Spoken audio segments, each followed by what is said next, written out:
It remains for the regional transshipment business for the Lamu port. We'll be looking at more details during business news segment.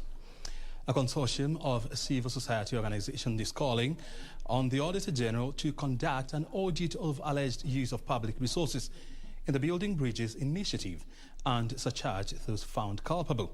The civil activists pegged their call on last week's High Court ruling that declared as an unconstitutional attempt to amend the Constitution through the BBI. The 15 civil society organizations, some involved in the petition that culminated into the annulment of a BBI process, want all government officials who allegedly used public resources to popularize the BBI surcharged.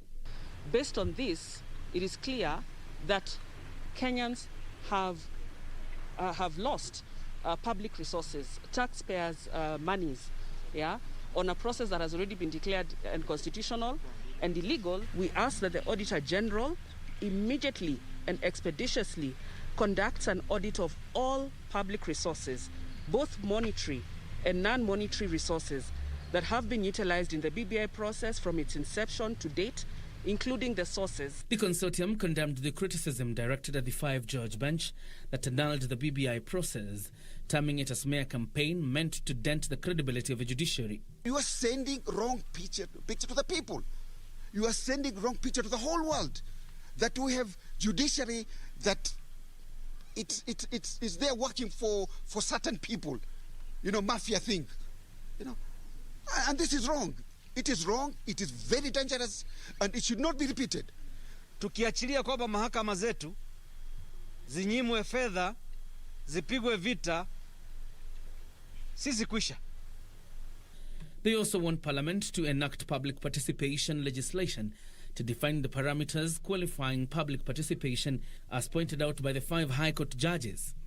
That all future initiatives requiring public participation should adhere to the rule of law, to the laws of Kenya, and to established jurisprudence and best practices. Meanwhile, the Maendeleo Chap Party has also criticized the judgment, accusing the judges of relying on technicalities to arrive at their decision. Party leader Alfred Mutua wants that the country risks losing key benefits envisaged in the bill. This is momentous for our country. And tell our people that the BBI is not overhauling the Constitution and giving us a new Constitution. No, we are just amending sections, and amendments are okay. And Bahati MP Kimani Ngunjiri wants Speaker Justin Muturi to ignore attempts of installing him as a Mount Kenya political kingpin this coming weekend. Ngunjiri accuses policy and governance expert Professor Peter Kagwanja, who is believed to spearhead Muturi's coronation, of being behind what he terms as dubious plans to undermine the president in the region.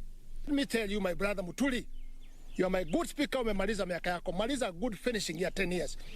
We want you can be running it, you can be anything in this country. I agree with that. But not with the elders. Wale nimekuona ukiwa nao na Kagwanja. This comes even as Kikuyu Council of Elders continue to disagree on whether Muturi should be installed, with factions pulling in different sides. Kama wengine apatie yao heshima, yetu tunaipatia heshima. Na mtu akijaribu kwenda pale atapatwa na mambo mabaya sana. Mlima wa Mount Kenya ni moja. Na huo mlima wa Mount Kenya kiongozi wetu ni Uhuru Muigai Kenyatta. I am ready. I'm ready for the advice that will be given by the elders. I'm ready to carry on with whatever responsibilities that the elders will bestow on me.